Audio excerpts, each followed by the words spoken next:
It's great to be with all of you. You know, I think of David when I see him coming at the White House as the $50 billion man. But now, after I listened to him this morning, I'm going to rename him the $1 trillion man. He's doing an amazing job in working on demonstrations and innovation. And I want to thank Secretary Granholm, who you heard from, and Jigar Shah for positioning the Loan Program Office as a pioneer of clean energy innovation and for bringing us all together today. I think we're all in the same space of wanting to see more investment, more innovation, a virtuous cycle to power the decarbonization of our economy. We're gathering, I'll remind us, at the end of a summer that's really been defined by the climate crisis. It's only September, and this year we've already set a record for the number of climate disasters costing over $1 billion in the United States, from the devastating fires in Maui to Hurricane Idalia in the southeast, a rare tropical storm in Southern California, Hurricane Hillary, to catastrophic flooding in Vermont and New York, to Phoenix, which experienced 31 consecutive days where the temperature was over 110 degrees. And that's just in the United States. I could do that spin around the world as well. Over the past few months, 98% of the people on the planet experienced higher than normal temperatures. It was the hottest summer on record. July 4th was the hottest day on record. July was the hottest month on record globally. And it may well be one of the coolest summers that we spend during the rest of our lives. So think about that. We know that what we need to do to create a livable future for ourselves and our children, as the IPCC said in its report in 2018 on the so-called 1.5 degree report, we need to get to net zero by 2050 to stabilize our atmosphere, which will require a transformation of the global economy on a size and scale that's never occurred in history. Let me say that again. We need, in the next 27 years, to transform the global economy on a size and scale that's never occurred before in human history. That's your charge. That's what you're all about. I think that's what brings you to the innovation, to the startups that you're experiencing, to the work that you're doing. It's a pretty audacious goal, quite frankly.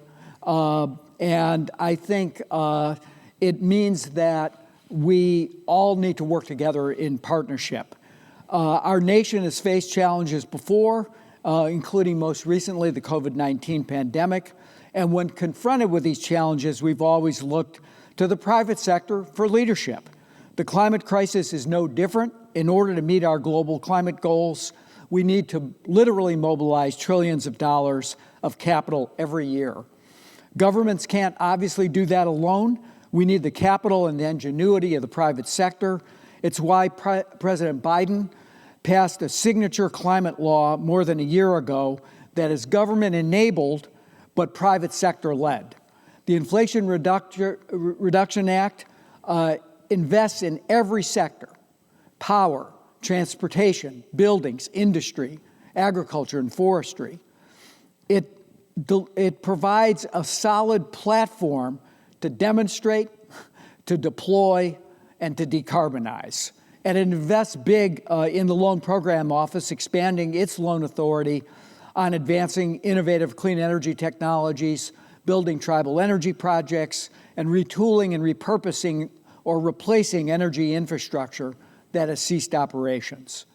Plus, the IRA's 10 years of tax credits that David talked about create unprecedented policy certainty for clean energy in this country.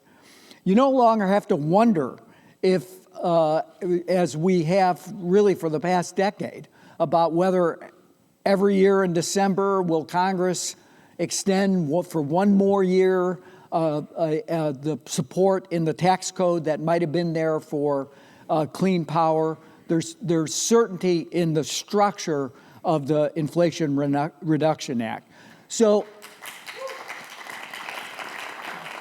what that means is you can innovate, you can think big, You can make long-term investments, and the law has already had a big impact on the private sector activity. Over the past year, companies have announced more than $115 billion in new clean energy manufacturing investments, from GE's new union-made onshore wind assembly line in their original site in Schenectady, New York, to Enel's new solar manufacturing facility in Oklahoma that will create 1,800 construction jobs and 1,000 permanent jobs. It's happening all across the country. There's been a lot written about where are these investments going, but if you look at every place in America, we're seeing activity happening. From Georgia and Alabama to Ohio and Michigan to upstate New York, as I mentioned, to Nevada and California and every place in between. On top of that, utilities have announced more than $120 billion for clean energy generation. And over the last year, 4% of our total investment in structures, equipment, and durable consumer goods, 4% of total investment in structures, equipment, and durable consumer goods was in clean energy. That's more than double what it was 4 years ago. That's an enormous response, but it has to continue.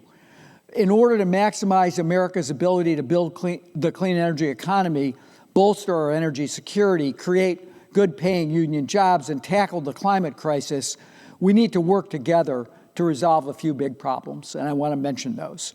The first challenge is permitting.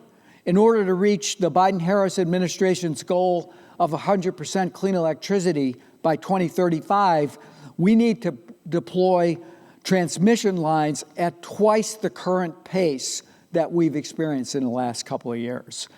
To achieve that, our administration is using every tool at our disposal to accelerate and improve the federal permitting process. We've elevated this issue to the highest levels of government for the first time. I've been around the track a little bit here, and I've never seen this before. We meet at the cabinet level. Again, we met last month to track nearly 24 high-impact transmission projects that, if approved, would unlock 56 gigawatts of transfer capacity for renewable energy.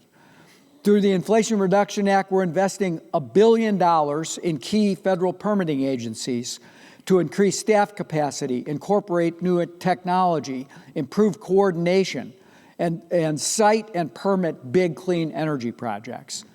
In July, the Federal Energy Regulatory Commission finalized a rule that streamlines the interconnection process, which has driven people crazy for the past number of years.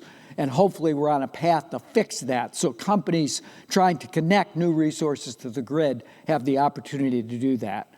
And in August, the Department of Energy announced $300 million in grants for states, tribes, and local governments to accelerate and strengthen electric transmission siting and permitting. We're doing everything we can as administration, but we could use your help. We need you to keep voicing your support for broader permitting reform at the federal, state, and local level, and we need you to take responsibility for community engagement for your own projects. Get in early, engage local leaders early, and often we can address concerns that are raised at the community level, find ways to mitigate challenges on the ground, and get these projects built. Just as we're looking for more ownership from the private sector on permitting, we need more leadership on bolstering supply chains. That's our second challenge. Right now, China dominates the supply chain for key clean energy technologies because, quite frankly, we've been ceding ground to them for literally 2 decades, letting jobs and factories go overseas. If you look at the battery supply chain, China extracts more than 75% of the world's graphite. They process a majority of lithium, cobalt, and graphite supplies. They completely outpace the U.S. and our allies on the production of batteries and their components. That has to change if America's going to win the clean energy future. It's why President Biden's Investing in America agenda targets every stage of the supply chain for critical clean energy technologies, and why we're working with our partners and our allies around the world to build sustainable, secure global supply chains for clean energy. But we need companies to get creative. We need you to invest in projects up and down the supply chain, innovate in pursuit of a circular economy, partner with local communities and unions to tap into a skills match workforce to build these new industries, which brings me to the third challenge, and that's workforce development. External groups estimate that the Inflation Reduction Act has already, just since its passage, created over 170,000 clean energy jobs and could create more than 1.5 million jobs for the next decade. President Biden and Vice President Harris want these jobs to be good-paying jobs that can support a family on, that offer a chance to join a union, jobs that attract and support a workforce that looks like America, jobs that can lead to an entire career in clean energy. We need your help in turning that vision into reality. It's why the Inflation Reduction Act offers a 5 times bonus on the value of certain clean energy tax credits for companies that pay their workers a prevailing wage and use registered apprenticeships on projects.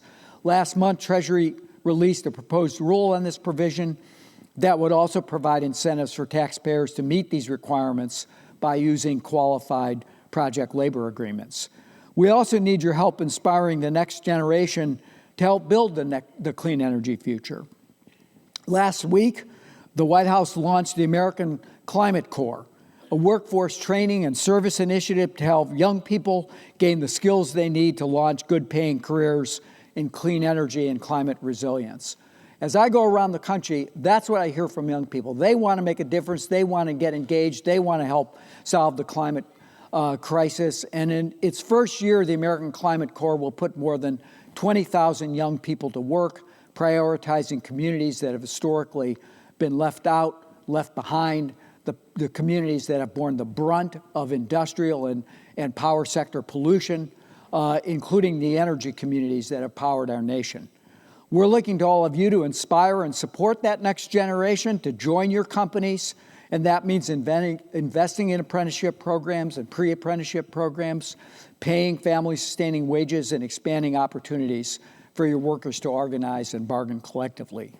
We know that everyone in this room envisions a future powered by clean energy and led by American innovation, one that puts Americans from every background to work and inspires them to pursue lifelong careers tackling this most important problem. A future where everyone can breathe clean air, drink clean water, and enjoy this beautiful planet that we all call home. That future is possible as long as the private sector continues to lead and continues to innovate. And our administration is ready to partner with you every step of the way. So let's build that clean energy future together. Thank you for letting me be here, and I look forward to the many announcements that will come from the people in this audience to create that, as I said, virtuous cycle of innovation. Thank you.